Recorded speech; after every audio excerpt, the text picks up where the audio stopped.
আচ্ছা, আমার নবীকে যদি আমরা বলি যে উনি 40 বছর আগে নবী ছিলেন না, এই কথাটা বলার মধ্যে কেমন জানি খটকা লাগে না? দর্শক, আপনি খেয়াল করুন, কেউ যদি আপনার সামনে বলে যে নবী তো 40 বছর আগে নবী ছিলেন না, উনি তো নবী হননি, আপনি নিজেই নিজের অজান্তে নাউজুবিল্লাহ বলে দিবেন। আপনাকে অপর পাশ থেকে বক্তা নাউজুবিল্লাহ বলুন এ কথা বলতে হবে না, কারণ আমরা সবাই আসলে নবীজিকে এত ভালোবাসি, নবীজির ব্যাপারে কোনো নেগেটিভ ভাইব তৈরি করে এমন কোনো কথা আমরা শুনতে নারাজ, চাই না। তো আমি মনে করি যে এই ইদানিংকালে আমার কাছে অনেক ফোন আসছে, মেসেজ আসছে, আমি জানতে পারলাম যে বাংলাদেশের একজন স্কলার উনি বলেছেন যে নবীজি 40 বছর আগে নবী ছিলেন না। আসলে কথাটা উনি কোন দৃষ্টিতে বলেছেন আমি বুঝতে পারিনি, এবং আমি আশাও করিনি এমন একটি কথা উনি বলবেন। প্রথমে যদি আমরা দেখি রাসূল সাল্লাল্লাহু আলাইহি ওয়াসাল্লাম নবী ছিলেন কি ছিলেন না, এই ব্যাপারে আমরা কোরআন কারীমের দিকে যদি তাকাই, আমরা সূরা আলে ইমরানের 81 নম্বর আয়াত যদি দেখি, রব্বুল আলামিন ইরশাদ করছেন, বিসমিল্লাহির রহমানির রহিম, ওয়া ইয আখাযাল্লাহু মিসাকান নাবিয়্যিনা লামা আতাইতুকুম মিন কিতাবিন ওয়া হিকমা সুম্মা জাআকুম রাসূল। এখানে একটা জিনিস খেয়াল করুন, যারা আরবি গ্রামার বুঝেন, এই যে আখাজা এই শব্দটা আছে, এটা হচ্ছে মাজি এর সিগা, অর্থাৎ অতীতকালীন একটি শব্দ, যেটা শব্দটা নিশ্চয়ন করে যে এই ঘটনা অতীতে হয়ে গেছে, এটা অতীতকালে হয়েছে, অর্থাৎ ওয়া ইজ আখাজা। এখানে ইজ যেখানে আছে, এখানে একটা উস্কুর শব্দ আছে। হাবিব, আপনি স্মরণ করুন, আখাজা যখন নিয়েছে, আল্লাহ নিয়েছেন, মিসাক তথা ওয়াদা, ওয়াদা নিয়েছেন নবিয়িনা, কাদের কাছ থেকে? নবীদের কাছ থেকে। এই জায়গাটা আপনি খেয়াল করুন, আল্লাহ নবীদের কাছ থেকে ওয়াদা নিয়েছেন, অর্থাৎ এখানে আপনাকে বুঝতে হবে যে আল্লাহ বলে দিচ্ছেন ওই মজলিসে যারা ছিল, ওই সয়ারিং সিরোমনিতে যারা উপস্থিত ছিলেন, ওনারা সবাই নবী ছিলেন, এতে কোনো সন্দেহ করার সুযোগ নেই। এক।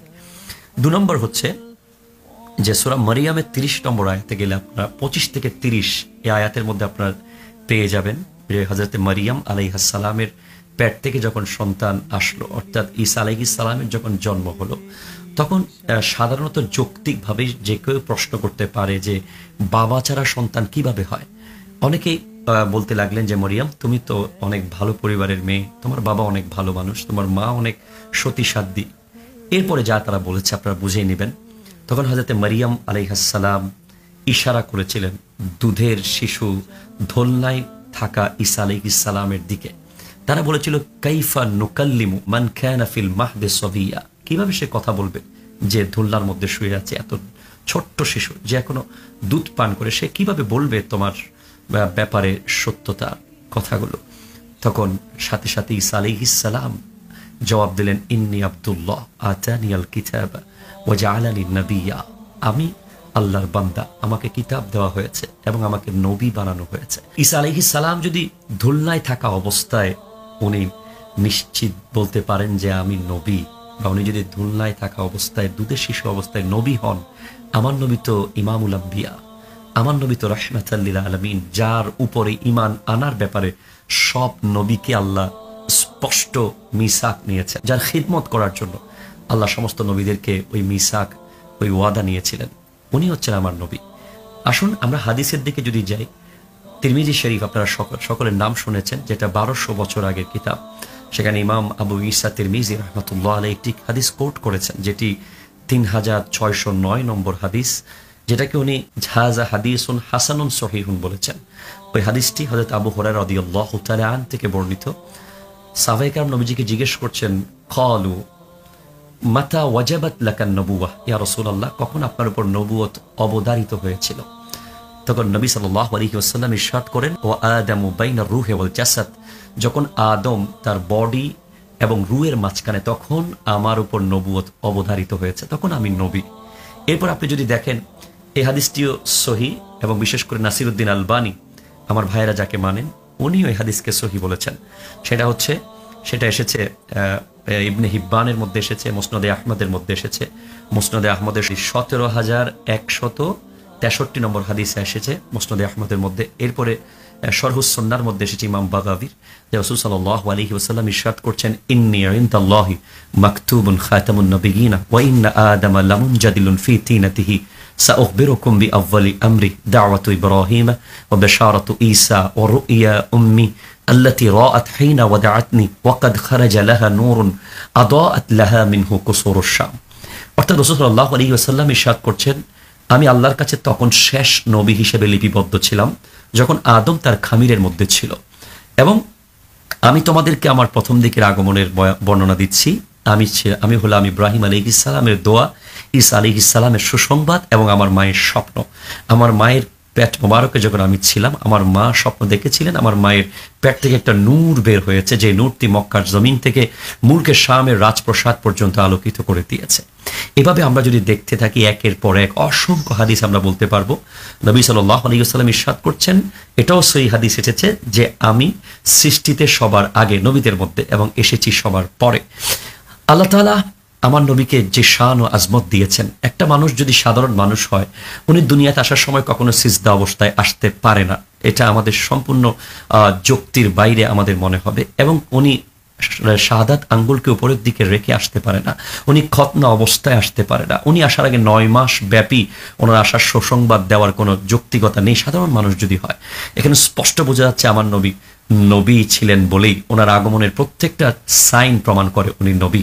উনি এসেছেন সিজদা অবস্থায়, শাহাদাত আঙ্গুল উপরে রেখে, উনি এসেছেন জান্নাতি পোশাক পরে, উনি এসেছেন খতনা করা অবস্থায়, উনি এসেছেন মায়ের, আমরা সবাই যে রাস্তা দিয়ে এসেছি সেই রাস্তা দিয়ে উনি আসেননি, উনি কোমরের পাশ দিয়ে এসেছিলেন।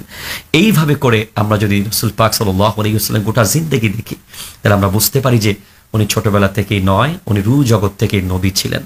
আপনারা দেখেন আমার নবীর কে যদি কেউ যদি নবীকে 40 বছরের আগে নবী ছিলেন না প্রমাণ করতে পারে, তাহলে তারা একটা সুযোগ পাবে। কি সুযোগ পাবে? তারা নবীজিকে সাধারণ মানুষের কাতারে নিয়ে আসবে এবং এক সময় নবীজির দোষ বের করার চেষ্টা তারা করতে পারবে। এই সুযোগ কোনোভাবে দেওয়া যাবে না। আপনারা জানেন, শুধু আমরা নই, জর্জ বার্নার্ড শ একজন ওয়ার্ল্ড ক্লাস নোবেল বিজয়ী, যিনি সাহিত্যের নোবেল পেয়েছিলেন, খ্রিস্টান, উনি পর্যন্ত বলেছেন যে if a man like Muhammad were to assume the dictatorship of whole modern world, he could succeed in solving its problem in a way that would bring much peace and happiness. যদি মুহাম্মদ সাল্লাল্লাহু আলাইহি ওয়াসাল্লামের মতো একজন মানুষ গোটা পৃথিবীর দায়িত্ব নিয়ে নিত, উনি নিমেষেই গোটা পৃথিবীর প্রত্যেকটা স্তরে, প্রত্যেকটা জায়গায়, প্রত্যেকটা ধর্মে, প্রত্যেকটা বর্ণে নিশ্চিত শান্তি প্রতিষ্ঠিত করত। আমার নবীর গোটা জিন্দেগি নিয়ে প্রায় 170-এর উপরে বিধর্মী মনীষী রিসার্চ করেছেন। ওনারা আমার নবীর না শিশুকাল, না যৌবনকাল, না কিশোর অবস্থায়, না নবুয়ত প্রকাশের পূর্বে না পরে কখনো 1 সেকেন্ডের জন্য কোনো মিস্টেক ওনারা বের করতে পারেননি। সুতরাং উনি নবী ছিলেন। আর আমার ভাইয়েরা অনেকে বলে যে 40 বছর আগের বিষয়গুলো অনুসরণ করার দরকার কি, এগুলো তো নবুয়তের পূর্বে না।